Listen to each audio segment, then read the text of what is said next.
বলবে তো বাংলাদেশের মৌলবাদী শক্তি যে কথা বলছে সেই কথা মমতা ব্যানার্জির মুখ থেকে বেরোচ্ছে। মমতা ব্যানার্জি নিজে মৌলবাদের সমর্থক, তার কল্যাণে 1 কোটি রোহিঙ্গা মুসলমান ভারতবর্ষে ঢুকেছে, তার কল্যাণে কলকাতা ইসলামাবাদ হতে আর বেশিক্ষণ বাকি নেই। মমতার কল্যাণে 72টা জায়গায় কয়েকশো কিলোমিটার বিএসএফ বেড়া দিতে পারছে না। ওখানকার হুজুর মৌলানা র্যাডিক্যাল ফোর্সের যে ভাষা, মমতা ব্যানার্জির সেই ভাষা, একই ভাষা।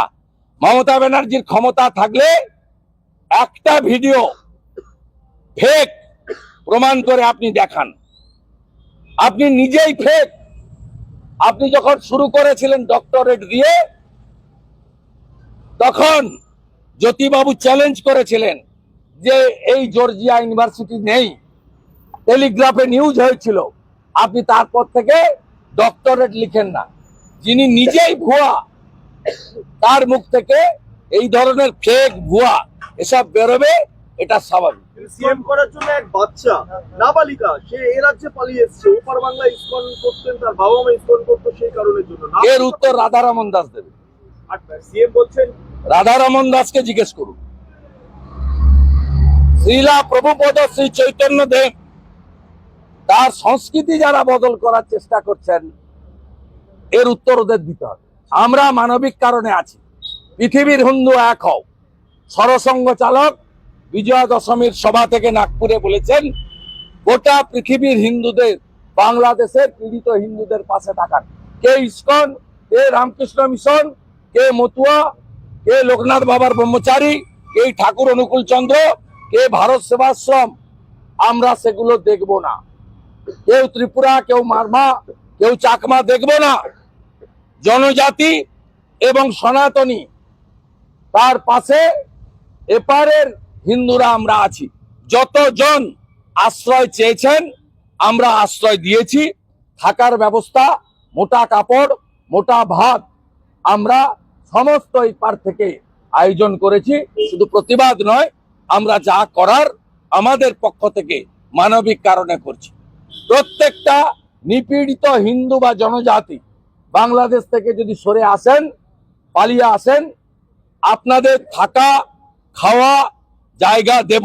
পশ্চিমবঙ্গকে যদি নিরাপদ মনে না করেন, আপনাদের জন্য পার্শ্ববর্তী রাজ্য আসাম, উড়িষ্যা, বিহারে আমরা ব্যবস্থা করে দেব। সিএম আজকে বলেছেন যে দীঘার মন্দিরে হিন্দুদের জন্য দোকান দেওয়া হবে, হিন্দুদের জন্য দোকান দেওয়া হবে জগন্নাথ মন্দিরের কাছে। এর উত্তরটা আপনি ওই আপনার কি নাম, সিদ্দিকুল্লাহ চৌধুরীর কাছ থেকে নেন। চিন্ময় কৃষ্ণ সিদ্দিকুল্লাহ চৌধুরীর কাছ থেকে নেন, আমার কাছ থেকে নেওয়া দরকার। চিন্ময় কৃষ্ণ আশ্রয় দেওয়ার জন্য আমি কেউ না, পররাষ্ট্র দপ্তর এবং ভারত সরকার ঠিক করবে। তবে আপনি আমি সবাই জানি যে বুদ্ধিস্টদের ধর্মগুরু দলাই লামা থেকে আগে মুজিবুর রহমান, শেখ হাসিনা ওয়াজেদকে আগেও, এবং বর্তমানে শেখ হাসিনা ওয়াজেদ সহ একাধিক বাংলাদেশের নেতাকে, মুক্তিযুদ্ধের নেতাকে ভারত আশ্রয় দিয়েছে। ভারতের এই পরম্পরা আছে, কিন্তু কার ক্ষেত্রে কি করবেন সেটা ভারত সরকার এবং পররাষ্ট্র দপ্তর ঠিক করবে। আমার এই বিষয়ে মন্তব্য করা কি হবে। জয় বাংলা স্লোগান তো কার্যত ব্যান করে দেওয়ার একটা পরিকল্পনা চলছে বাংলাদেশে, কিন্তু এই মুহূর্তে দাঁড়িয়ে বাংলাদেশে বিচার ব্যবস্থা, পুলিশ, আর্মি, কেয়ারটেকার গভর্নমেন্ট সব জঙ্গিদের হাতে চলে গেছে। তাই জঙ্গিদেরকে খুশি রাখার জন্য বলবে। আজকে বিচারপতি মানিককে যদি মারতে মারতে জেলে ঢোকানো হয়, আজকে যদি থানায় ঢুকে পুড়িয়ে মারা হয় পুলিশদের, আর্মির মেজরদেরকে, জেনারেলদেরকে যদি সরানো হয়, মুক্তিযোদ্ধাদের স্মৃতি যদি মুছে ফেলা হয়, তাহলে যে বিচারপতি আছেন তার ফ্যামিলি, তার বাড়ি ঘর দুয়ার, তার বেঁচে থাকা অনেক জিনিস ইচ্ছাই করছেন না, বাধ্য হয়ে করছেন। মুর্শিদাবাদে রাম মন্দির তৈরির কথা বলছেন অম্বিকানন্দ মহারাজ। আমি উত্তর দেব। আজকে তৈরি হলো, কমিটি ঘোষণা করলেন মানুষ ভূঁইয়া, সেটা হচ্ছে ঘাটাল মাস্টার প্ল্যান। কিন্তু সেখানে দেখা গেল ঘাটালের শুধুমাত্র বিধায়ককে বাদ দিয়ে ঘাটালের প্রাক্তন তৃণমূলের বিধায়ককে কমিটিতে রাখা হলো। আমরা জিজ্ঞেস করেছিলাম সাংবাদিক সম্মেলনে, বললে উনি কোনো কাজ করেন না আর কেন্দ্র থেকে টাকা আনতে পারেনি, তাই তাকে ভাবতে হবে। কি বলবেন? মানুষ মিয়ার একটা পৈতৃক সম্পত্তি পেয়েছেন আমাকে তো উনি।